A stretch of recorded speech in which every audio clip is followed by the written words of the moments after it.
22 अगस्त साल 1972 में तीन अनाड़ी दोस्त रोबरी करने एक बैंक में आते हैं। हेलो दोस्तों, नोवान सिनेमा में आपका फिर से स्वागत है। आज मैं आपको एक बैंक रोबरी की सच्ची कहानी सुनाने जा रहा हूँ, जिसमें तीन दोस्त रोबरी के जरिए दूसरे देश जाने की सोचते हैं। क्या वो सफल हो पाते हैं या नहीं, कहानी में जानते हैं।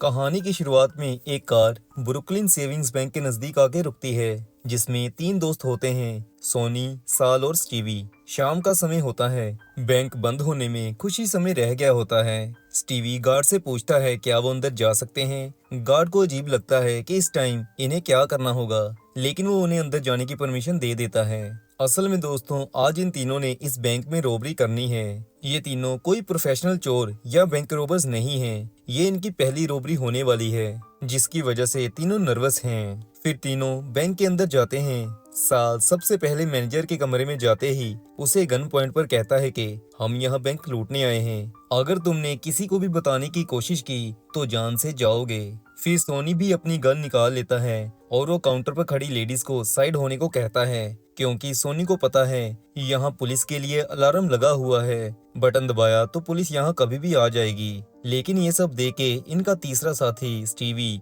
बहुत ज्यादा डर जाता है। वो सोनी को कहता है कि मैं ये नहीं कर सकता, मैं घर जा रहा हूँ। सोनी को समझ नहीं लगती कि वो अभी इसे क्या कहे। साल फिर सोनी को कहता है कि स्टीवी को जाने दो। फिर स्टीवी सोनी को अपनी गन और कार की चाबियां दे के वहां से चला जाता है। स्टीवी के जाने के बाद सोनी सभी को एक जगह होने को कहता है और उन्हें ये भी कहता है कि वो ज्यादा समय यहाँ नहीं रहेंगे, उन्हें बस पैसे चाहिए, फिर वो चले जाएंगे। फिर सोनी बैंक मैनेजर को लॉकर खोलने को कहता है। मैनेजर एक खास तरह की चाबी से लॉकर खोलने लगता है, लेकिन सोनी भी चालाक होता है। वो समझ जाता है कि ये असली चाबी नहीं है, इससे सायरन बजेगा और पुलिस यहाँ आ जाएगी। फिर सोनी मैनेजर को कहता है कि अगली बार चालाकी की तो मैं तुम्हें मार डालूंगा। फिर सोनी एक लड़की को लॉकर खोलने को कहता है, लेकिन जब लड़की सभी लॉकर्स को खोलती है तो पता चलता है कि बैंक में ज्यादा पैसे हैं ही नहीं। लड़की बताती है कि कुछ दिन पहले ही बैंक से बड़ी ट्रांजैक्शन हुई थी, जिसकी वजह से यहाँ अब ज्यादा पैसा नहीं है और जो होते हैं वो सिर्फ $1100 ही होते हैं। ये देख के सोनी निराश हो जाता है। एक तो उन्होंने इतना बड़ा रिस्क लिया, ऊपर से बैंक कंगाल निकला। फिर अपने आप को संभालने के बाद सोनी लड़कियों को काउंटर में से सारे पैसे निकालने को कहता है। फिर लड़कियां एक थैले में जितना भी कैश होता है रख देती हैं। साथ में वो ट्रेवलर्स चेक भी रख देती हैं, जिन्हें सोनी कहीं भी कैश करवा सकता है। फिर सोनी बैंक का रजिस्टर मंगवाता है, जिसे वो जला डालता है, जिससे बैंक में धुआं होता है। सोनी धुएं को वेंटिलेटर के जरिए बाहर निकालता है। वेंटिलेटर से धुएं को बाहर निकलते हुए एक इंश्योरेंस एजेंट देख लेता है। उसे शक होता है कि बैंक में कहीं आग ना लग गई हो। वो बैंक के नजदीक आने लगता है। साल उसे देख लेता है। वो सोनी को जल्दी इसके बारे में इन्फॉर्म करता है। सोनी बैंक मैनेजर को कहता है कि उसे यहाँ से भगाओ और अगर कोई चालाकी की तो मैं यहाँ सभी को मार डालूंगा। बैंक का मैनेजर एजेंट को कहता है कि उसने गलती से सिगरेट वेंटिलेटर के नजदीक पी ली थी, जिसकी वजह से यहाँ धुआं हुआ। फिर वो आदमी यहाँ से चला जाता है। अब सोनी और साल बैंक से भागने लगते हैं, लेकिन तभी बैंक में कॉल आती है। मैनेजर कॉल पिक करता है तो उसे पता चलता है कि ये कॉल सोनी के लिए है। सोनी फोन सुनता है तो दूसरी तरफ से पुलिस सर्जेंट इसे कहता है कि हमने बैंक को चारों तरफ से घेर लिया है, अच्छा होगा कि तुम अपने आप बाहर आके सरेंडर कर दो। लेकिन सोनी कहता है कि अगर कोई भी बैंक में आया तो वो एक एक करके सारे बैंक एम्प्लॉयज को मार डालेगा। साल ये बात सुन लेता है। फिर सोनी सभी एम्प्लॉयज को एक कमरे में जाने को कहता है। साल सोनी से पूछता है, क्या तुम सच में इन्हें मारने वाले हो? सोनी कहता है उसे नहीं पता, उसके दिमाग में जो आया उसने बोल दिया। लेकिन साल, जो कि अब पूरी तरह से घबराया हुआ है, वो कहता है कि अगर यहाँ से भागने का यही रास्ता है तो वो इन्हें मारने के लिए तैयार है। समय के बीतने के साथ अब बैंक एम्प्लॉयज को पता चल गया होता है कि ये दोनों कोई प्रोफेशनल रोबर्स नहीं हैं, क्योंकि इनके पास पहले भागने का पूरा मौका था, लेकिन इन्होंने वो गवा दिया। अब बाहर पुलिस खड़ी है, बहुत सारी पब्लिक भी इकट्ठा हो गई होती है। सोनी फिर सभी को कहता है कि हमारा प्लान फेल हो चुका है, हम तुम में से किसी को भी चोट पहुंचाना नहीं चाहते थे। सोनी कहता है कि आप सभी बैंक में कहीं भी जा सकते हैं, कोई रोक टोक नहीं है, बस कोई भी बैंक से बाहर नहीं जाएगा। तभी एक लेडी बताती है कि सिक्योरिटी गार्ड अनकॉन्शियस हो रहा है। असल में गार्ड को एस्थमा अटैक आता है, जिसकी वजह से उसे सांस लेने में बहुत दिक्कत हो रही होती है। इधर सोनी को सार्जेंट का फिर से फोन आता है। सार्जेंट कहता है कि वो एक बार अंदर आके देखना चाहता है कि बैंक एम्प्लॉयज सभी ठीक हैं या नहीं। सोनी लेकिन कहता है कि ऐसा नहीं हो सकता। फिर सार्जेंट कहता है कि तुम एक लेडी एम्प्लॉय को बाहर लेके आओ, जिससे मुझे यकीन हो जाएगा कि अंदर सभी ठीक हैं। सोनी को ये बात सुन के आइडिया आता है। वो सिक्योरिटी गार्ड को बाहर लाने का फैसला करता है। फिर एक लेडी गार्ड को अपने साथ बाहर लाती है। सोनी पहले गार्ड को बैंक से बाहर भेजता है। सार्जेंट ने लेडी की मांग की होती है, लेकिन एक आदमी को बाहर आता देख पुलिस वाले सोचते हैं कि शायद ये रोबर्स में से एक है। पुलिस वाले ये नहीं देखते कि गार्ड की हालत बहुत सीरियस है। वो उसे बुरे तरीके से पकड़ के गाड़ी के साथ लगा देते हैं। सार्जेंट लेकिन समझ जाता है कि वो कोई रोबर नहीं है, बैंक एम्प्लॉय है। वो बाकी पुलिस वालों को उसे छोड़ने को कहता है। सोनी अपने सामने गार्ड के साथ हुए बुरे व्यवहार के चलते वापस बैंक में जाने लगता है, लेकिन सार्जेंट अपना कोट उतार के सोनी को कहता है कि मेरे पास कोई हथियार नहीं है, मैं तुमसे सिर्फ बात करना चाहता हूँ। ये सुन के सोनी रुक जाता है। फिर वो कहता है कि वो बाहर आएगा, लेकिन अगर मुझे कुछ हुआ तो मेरा साथी अंदर सभी को एक एक करके मार डालेगा। सोनी फिर अपनी गन छोड़ के बाहर अपने हाथ में सफेद रुमाल लेके आता है। सफेद इसीलिए कि वो सभी को दिखाना चाहता है कि वो कोई हिंसा नहीं करेगा। फिर सोनी बाहर आके चारों तरफ पुलिस को खड़ा देखता है। वहाँ प्रेस और पब्लिक भी आई होती है। ये सब देख के सोनी सोचता है कि शायद पुलिस वाले उसका एनकाउंटर करने वाले हैं। सोनी फिर ऊंची ऊंची अटीका अटीका चिल्लाने लग जाता है।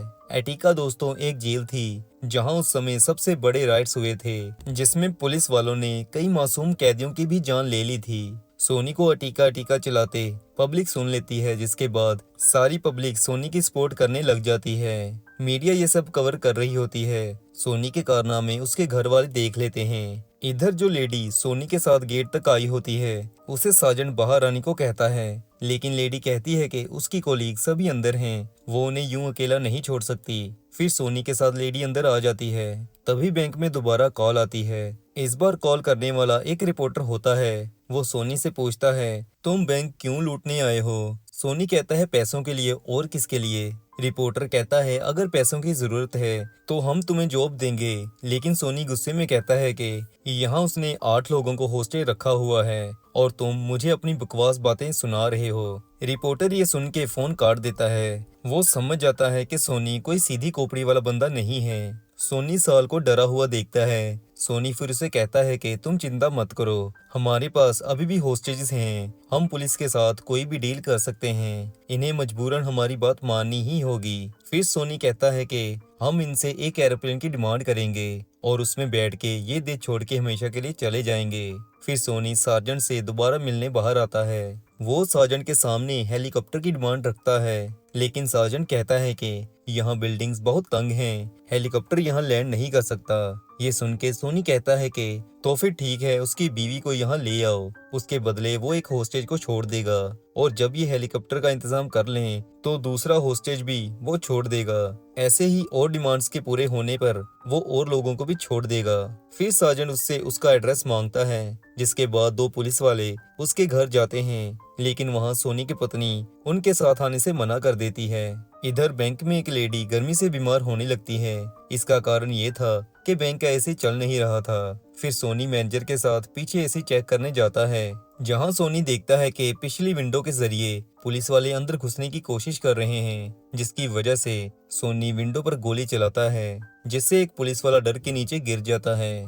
गोली की आवाज चारों तरफ फैल जाती है। सार्जेंट और बाकी डर जाते हैं और सोचते हैं कि शायद सोनी ने किसी होस्टेज को मार डाला है। फिर सोनी फ्रंट डोर से बाहर आके सार्जेंट को कहता है कि तुम्हारा एक आदमी पिछली विंडो से अंदर आ रहा था, जिसे भगाने के लिए उसने गोली चलाई। सोनी अब सार्जेंट को कहता है कि उसने उसका विश्वास तोड़ा है, अब वो उसके साथ कोऑपरेट नहीं करेगा। लेकिन सार्जेंट सोनी से माफी मांगते हुए कहता है कि उसे इसके बारे में कुछ भी पता नहीं था। फिर सोनी को ठंडा करने के लिए वो कहता है कि उन्होंने उसकी बीवी को लाने के लिए आदमी भेजे हैं और हेलीकॉप्टर की जगह एक वैन का भी इंतजाम किया जा रहा है, जो सोनी और उसके साथी को एयरपोर्ट हेलीकॉप्टर तक लेके जाएगी। ये सुन के सोनी थोड़ा शांत होता है। सार्जेंट पूछता है उसे और कुछ चाहिए। सोनी कहता है अंदर सभी भूखे हैं, सभी के लिए खाना भेज दीजिए। फिर सार्जेंट सभी के लिए पिज्जा ऑर्डर करवाता है। कुछ ही देर में पिज्जा डिलीवरी बॉय पिज्जा लेके आ जाता है। जो कि सोनी का फैन बन चुका होता है।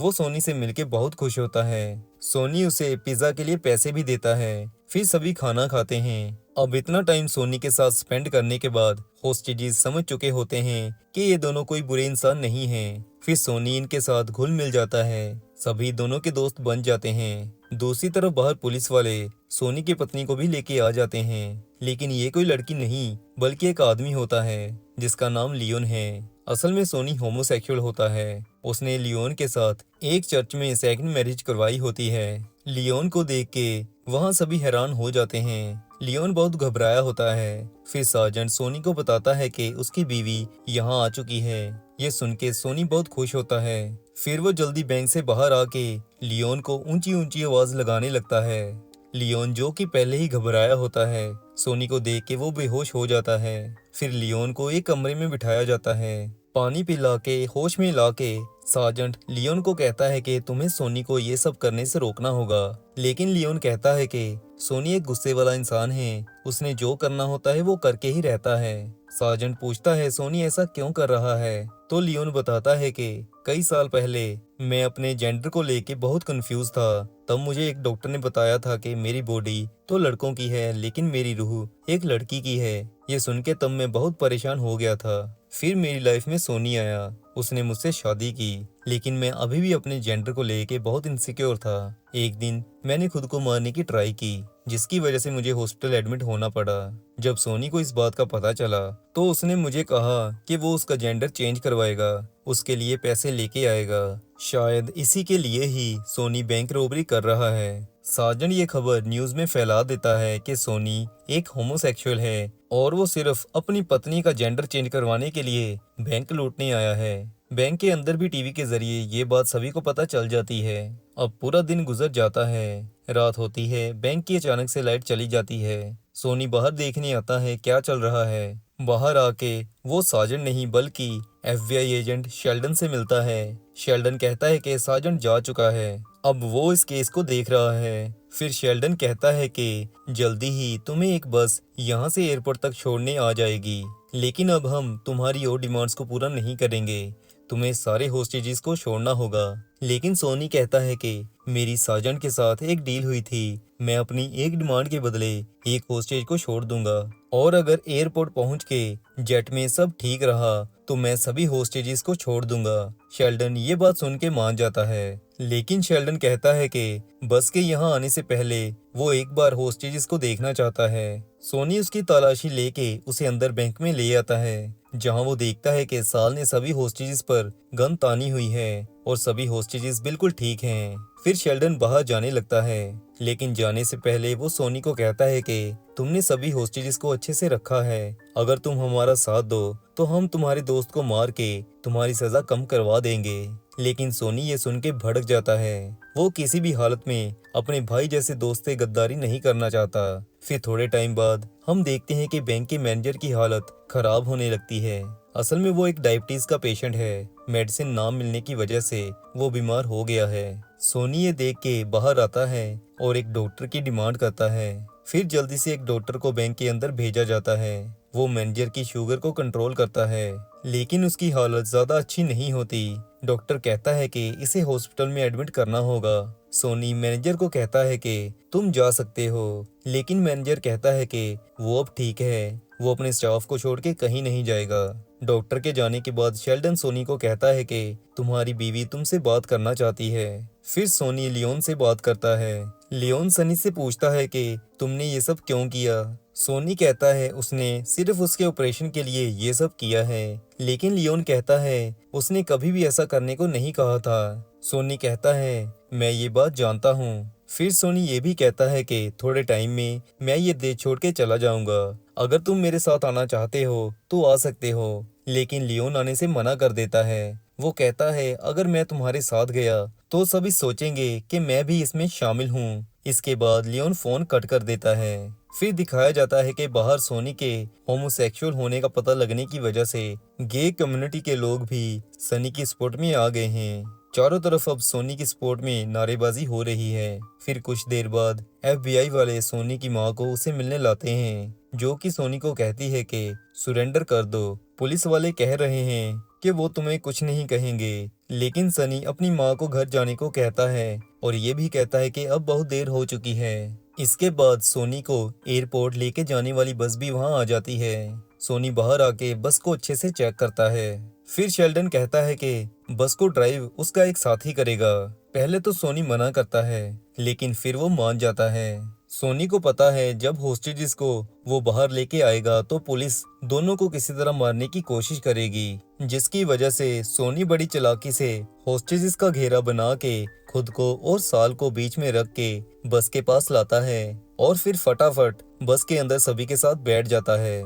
चलने से पहले एफबीआई एजेंट साल को रिलैक्स होने को कहता है, जिसने गन उस पर तानी होती है। एफबीआई एजेंट कहता है कि रास्ते में अगर झटका लगा तो गोली गलती से उसे लग सकती है। फिर साल उससे गन हटा लेता है। फिर सभी एयरपोर्ट पहुंच जाते हैं। वादे के मुताबिक सोनी एक होस्टेज एजेंट शेल्डन को दे देता है। होस्टेज जो कि एक लेडी होती है, वो साल को गुड बाय करते हुए कहती है कि वो ईश्वर से प्रार्थना करती है कि तुम सही सलामत अपनी मंजिल पर पहुंचो। फिर साल और सनी गाड़ी से बाहर निकलने लगते हैं। दोनों रिलैक्स हुए होते हैं। तभी एजेंट शेल्डन ड्राइवर को इशारा करता है। ड्राइवर छुपाई हुई गन निकालता है और साल के माथे में गोली मार के उसे मार डालता है। एजेंट शेल्डन सनी को गन फेंकने को कहता है। सनी गन छोड़ देता है और बदकिस्मती से दोस्तों सोनी आखिरकार पकड़ा जाता है। सोनी को पकड़े जाने का कोई रिग्रेट नहीं होता, लेकिन उसे अपने दोस्त के मरने का बहुत अफसोस होता है। इसके बाद बताया जाता है कि सोनी को 20 साल की सजा होती है।